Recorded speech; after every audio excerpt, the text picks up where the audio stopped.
Rasti më tipik për hetim nga drejtësia për ndërtime me të ardhurat të dyshimta nga korrupsioni dhe aktivitetet kriminale, përfshin 2 gradoqelat që kompania Globe 3X Group SHPK planifikon të ndërtojë në zonën e rrugës së Kavajës në Tiranë.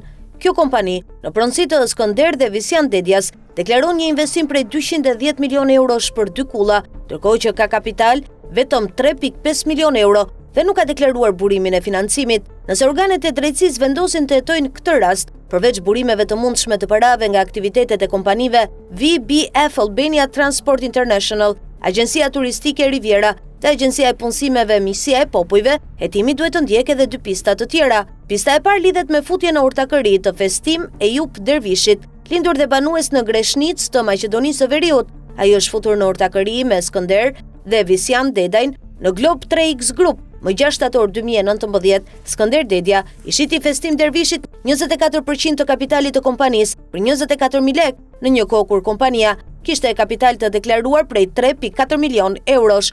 Ky veprim përbënte një absurditet të plot, pasi një ndërtues që përfitonte leje për pallate dhe kulla në zonat më të kërkuara të Tiranës nuk justifikonte shitjen e 24% të kompanisë për një shumë të barabartë me pagën minimale të kohës. Ky tjetërsim kapitali tërhoqi vëmendjen e strukturave të antikrimit ekonomik dhe shërbimeve të tjera shqiptare.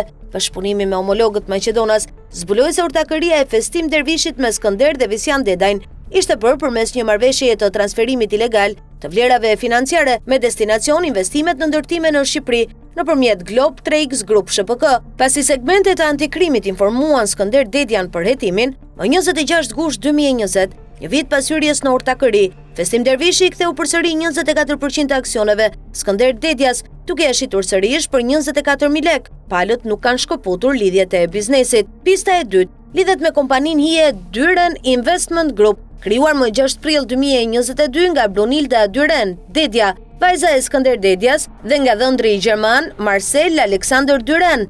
Administratore figuron Hajrie Dedja, bashkëshortja e Skënderit. Në qendrën kombëtare të biznesit, Brunilda dhe Marcel Dyren kanë deklaruar se kompania kryen aktivitet ndërtimi në Shqipëri dhe se financohet edhe nga Gjermania, pa deklaruar vlerat dhe burimet e këtyre fondeve. Në ekstraktin tatimor të kompanisë nuk figuron asnjë veprim që nga muaji prill 2022, ndërkohë që gjurmët e angazhimit në aktivitete të dyshimta janë të shumta.